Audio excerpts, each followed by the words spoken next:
Storage devices are use to store data. मतलब device means कोई एक चीज़ होती है, हिंदी में से एक चीज़ कहते हैं, मतलब जो कुछ स्टोर करे, मतलब जिसमें कुछ भी स्टोर किया जा सके उसे हम स्टोरेज डिवाइस कहते हैं। तो स्टोरेज डिवाइस क्यों यूज होती हैं?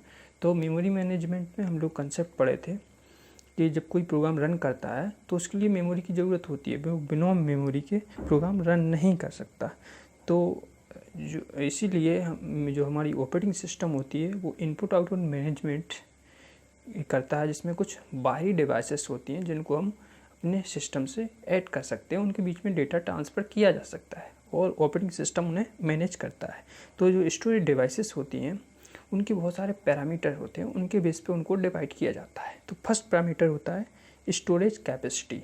स्टोरेज कैपेसिटी का मतलब होता है कि कोई डिवाइस है उसमें स्टोर करने की कैपेसिटी क्या है, मतलब उसकी साइज़, हाँ साइज़ भी कह सकते हैं कि कोई मेमोरी है, मेमोरी डिवाइस है, उसकी साइज़ 1 टेराबाइट है जैसे हार्ड डिस्क है, या कोई ऐसी डिवाइस है जिसकी कैपेसिटी केवल 12 बिट ही है या 4 बिट है या 16 बिट है जैसे रजिस्टर होते हैं।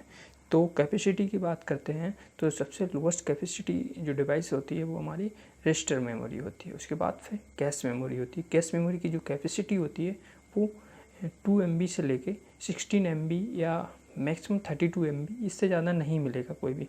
कैश मेमोरी कहाँ यूज होता है, क्या है, तो इसके बारे में जानते हैं। तो कैश मेमोरी का हमने वैसे भी जैसे कि कंप्यूटर आर्किटेक्चर में पढ़ा है कि कैश मेमोरी क्या होती है, जो भी CPU की स्पीड होती है और मेन मेमोरी की स्पीड होती है, दोनों में बहुत डिफरेंस होता है। तो CPU की स्पीड एक्चुअली हाई होती है और मेन मेमोरी की स्पीड थोड़ी स्लो होती है। तो इसकी स्पीड में जो गैप होता है उस गैप को ये ब्रिज करती है। ब्रिज क्या मतलब कि उस बैच को जो गैप होता है उसको मेंटेन करती है। इसलिए हम इसे कहते हैं कि ऐसी टाइप की मेमोरी होती है जो CPU की स्पीड को कंपनसेट करती है। मतलब उस CPU की स्पीड में कोई वेरिएशन आ रहा है तो उसको ये क्षतिपूर्ति प्रदान करती है या मेंटेन करती है।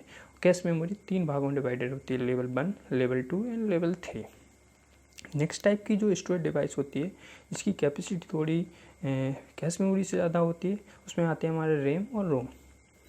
उसके बाद नेक्स्ट डिवाइस हार्ड डिस्क होता है। हार्ड डिस्क के बाद फिर हम CD DVD ले सकते हैं या फिर मैग्नेटिक टैब ले सकते हैं। इस तरह से इनकी जो स्टोरेज कैपेसिटी होती है वो बढ़ जाती है। मेमोरी हायरार्की में पढ़े हम लोग।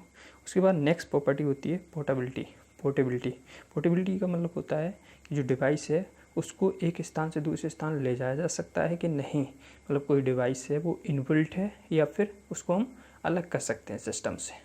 जैसे हार्ड डिस्क की बात करें, हार्ड डिस्क 2 तरह की आती है, एक्सटर्नल भी होती है और इंटरनल भी होती है।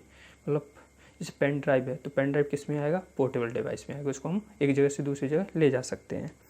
नेक्स्ट होती है हमारी स्पीड की बात करें तो जिस डिवाइस की स्टोरेज कैपेसिटी लो होगी उसकी स्पीड हाई होगी, और स्पीड जो होती है वो हमारी कॉस्ट के प्रोपोर्शनल होती है। मतलब जो डिवाइस जितनी ज़्यादा कॉस्टली होगी उसकी स्पीड उतनी ही अच्छी होगी। जैसे रजिस्टर है, रजिस्टर की स्पीड हाई होती है और वो कॉस्टली भी बहुत होते हैं, पर उनकी जो कैपेसिटी होती है वो लो होती है। सेकंड नंबर पे आती है हमारी cache memory, second highest speed. Next होती है हमारी, इसलिए तो कैश मेमोरी को CPU और मेमोरी के बीच में यूज किया जाता है स्पीड हाई होने की वजह से। नेक्स्ट आती है हमारे प्राइमरी मेमोरी, जिनकी स्पीड थोड़ी सी ज़्यादा होती है कैश मेमोरी से। और जो स्लोएस्ट मेमोरी डिवाइसेस होती हैं जैसे हार्ड डिस्क हो गया, मैग्नेटिक टैप स्लोएस्ट डिवाइस है जिसकी सबसे स्लो स्पीड होती है। नेक्स्ट बात करते हैं वोलेटिलिटी का मतलब ये होता है कि पावर जाने के बाद, मान लीजिए सिस्टम में आप कोई काम कर रहे हैं, प्रोग्राम चला रहे हैं कुछ भी, और लाइट चली गई सडनली, तो आपका जो डेटा है वो रिटेन रहेगा कि नहीं रहेगा। पावर जाने के बाद डेटा उसमें रहेगा कि नहीं रहेगा, ये डिसाइड करता है मेमोरी डिवाइसेस के ऊपर। तो नॉन वोलेटाइल उसे कहते हैं कि लाइट गई, आपका डेटा गया, उसे हम कहते हैं वोलेटिलिटी। वोलेटाइल का मतलब होता है कि जो वोलेटाइल है, मतलब पावर जाने के बाद डेटा गया। नॉन वोलेटाइल का मतलब होता है कि पावर जाने के बाद डेटा नहीं जाएगा। तो कैश मेमोरी, रजिस्टर मेमोरी ये हमेशा वोलेटाइल होती हैं, पावर जाने के बाद डेटा गायब। नेक्स्ट होती है हमारी प्राइमरी मेमोरी। तो प्राइमरी मेमोरी में रैम और रोम आती है। तो जो रैम होती है वो 2 तरह से डिवाइडेड रहती है, static RAM and dynamic RAM. तो जो स्टैटिक रैम है ये हमारी नॉन वोलेटाइल होती है। नॉन वोलेटाइल का मतलब होता है कि पावर जाने के बाद जो डेटा है वो क्या होता है, तो स्टैटिक रैम क्या होती है, ये वोलेटाइल होती है। पावर जाने के बाद डेटा चला जाता है। क्यों चला जाता है? क्योंकि इसमें ट्रांजिस्टर यूज होते हैं और ट्रांजिस्टर में कैपेसिटी मेमोरी को स्टोर करने की पावर नहीं होती है, इसलिए जो स्टैटिक रैम होती है वो वोलेटाइल की कैटेगरी में आती है। दूसरी होती है डायनेमिक रैम। डायनेमिक रैम जो होती है वो उसमें कैपेसिटी होती है डेटा को रिटेन करने की कुछ देर के लिए, क्योंकि जो इसमें कैपेसिटर यूज होते हैं और कैपेसिटर की जो पावर होती है वो अपने आप को रिफ़्रेश करते रहते हैं, मतलब जो रिफ़्रेश साइकिल होती है उनकी वो रिफ़्रेश होती रहती है। इसलिए इनमें जो भी डेटा है वो पावर जाने के बाद थोड़ी देर तक रहता है। नेक्स्ट प्रॉपर्टी होती है हमारी पोर्टेबिलिटी हम देख चुके हैं। एक्सेसिबिलिटी में क्या होता है कि जो मेमोरी डिवाइस है उसमें जो डेटा है उसको हम कैसे एक्सेस कर सकते हैं। तो दो तरह के एक्सेस होते हैं, सीक्वेंशियल एक्सेस होता है और रैंडम एक्सेस या डायरेक्ट एक्सेस। तो जो सीक्वेंशियल एक्सेस होता है उसमें क्या रहता है, जो डेटा है वो हम सीक्वेंस में एक्सेस कर रहे हैं। जैसे एरे होता है, एरे हुआ या लिंक लिस्ट हुई, हम लिंक लिस्ट में कहें कि नंबर 10 फाइंड करो, 1 से लेकर 10 तक नंबर दिए गए हैं, नंबर 10 फाइंड करो और उसको सीक्वेंशियल एक्सेस में करो। तो कैसे करोगे? 1 2 3 4 5 6 7 8 9 10, मतलब हमें 10 पोजीशन पे 10 मिलेगा। पर डायरेक्ट में क्या रहेगा कि आई नो 10 पोजीशन कहाँ पे है, तो हम उसको डायरेक्टली 10 नंबर को फाइंड कर लेंगे, तो इसे हम डायरेक्ट एक्सेस कहते हैं। तो कुछ डिवाइसेस होती हैं जो डायरेक्ट एक्सेस को फॉलो करती हैं, कुछ डिवाइसेस होती हैं जो सीक्वेंशियल एक्सेस पे काम करते हैं। जैसे कि CD DVD है वो सीक्वेंशियल होती हैं। मैग्नेटिक टैप भी सीक्वेंशियल होता है।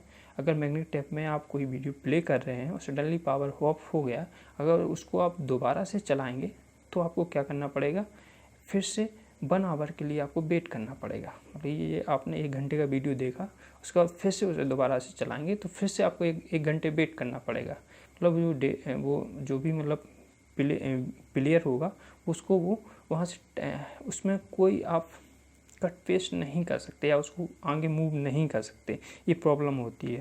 पर एट प्रेजेंट टाइम ये सभी प्रॉब्लम सॉल्व हो गई हैं। अब तो शायद ही कोई डिवाइस हो जो सीक्वेंशियल रहती हो, अदरवाइज मैक्सिमम सभी डिवाइसेस डायरेक्ट एक्सेस ही फॉलो करती हैं।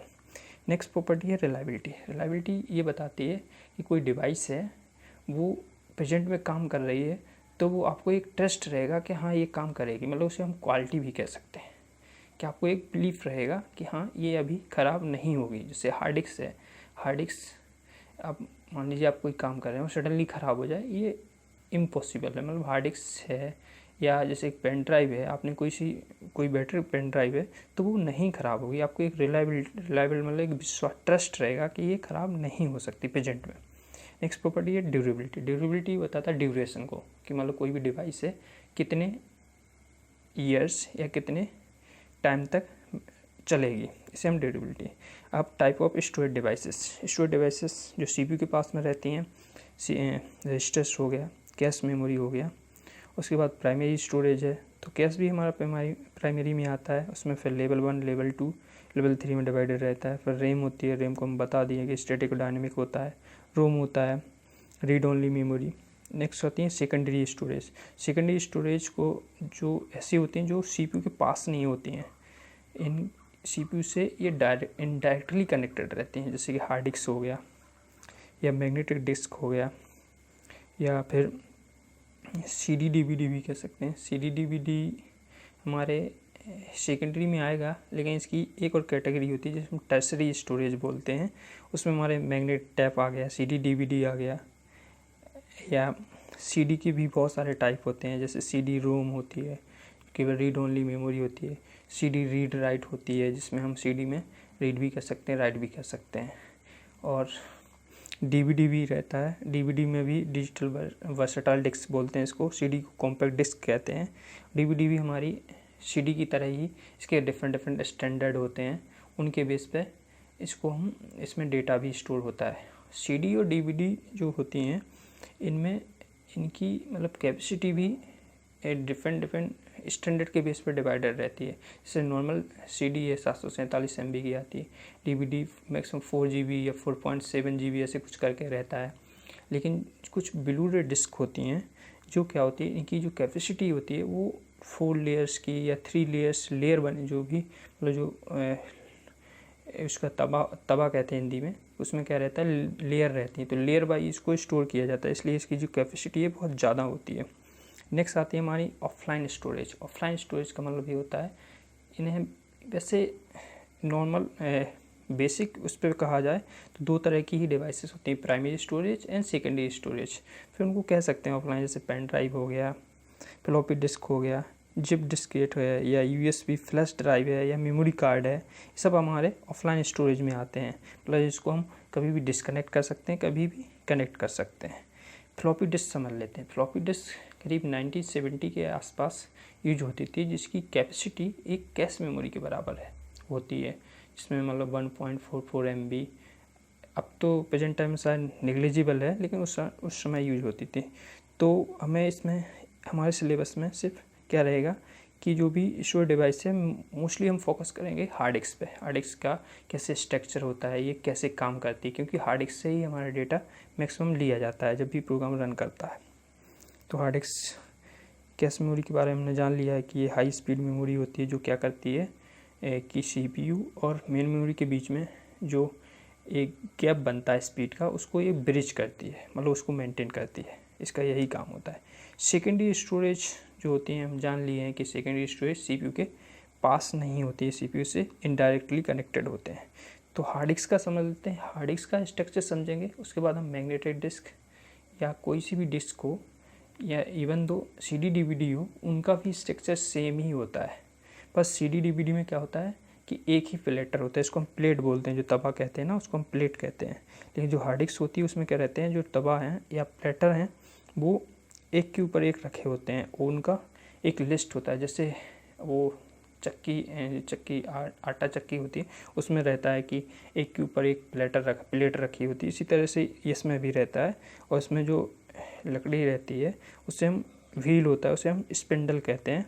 और एक के ऊपर अगर मान लीजिए हमारे पास 5 प्लेट हैं, तो उसमें जो डेटा स्टोर होगा वो केवल जो प्लेट है उसके दोनों पार्ट साइड, मतलब इस साइड भी डेटा स्टोर होगा, दूसरी साइड भी स्टोर होगा।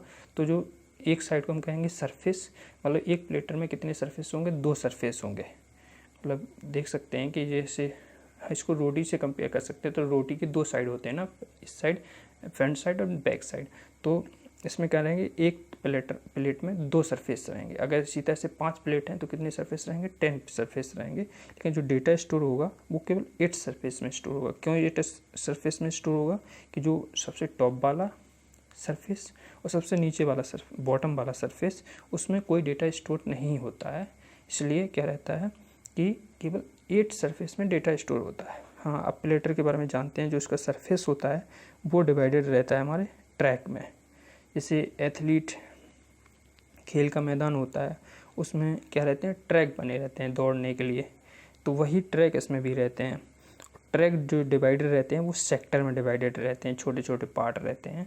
और वो सेक्टर में होते हैं हमारे रीड और राइट हेड रहते हैं, जहाँ पे हमारा डेटा स्टोर होता है। उसे हम रीड करने का मतलब पढ़ने के लिए डेटा को, और राइट का मतलब होता है डेटा को स्टोर करने के लिए यूज किया जाता है। तो जो रीड राइट हेड होते हैं वहाँ पे डेटा बिट के फॉर्म में या बाइट के फॉर्म में स्टोर होता है। तो हम क्या करते हैं, अगर डेटा को हमें एक्सेस करना होगा तो सबसे पहले हम प्लेटर के सरफेस पे जाएंगे, सरफेस से फिर ट्रैक पे जाएंगे, फिर ट्रैक से पार्टिकुलर सेक्टर पे जाएंगे, फिर सेक्टर से फिर हम देखेंगे कि जो डेटा है वो कौन से हेड पर है, तो वहाँ हेड से हम डेटा को ले लेते हैं। तो इस तरह से हमारा हार्ड डिस्क का स्ट्रक्चर होता है। सेम स्ट्रक्चर हमारा मैग्नेटिक डिस्क में भी फॉलो होता है। तो today we know all about storage devices.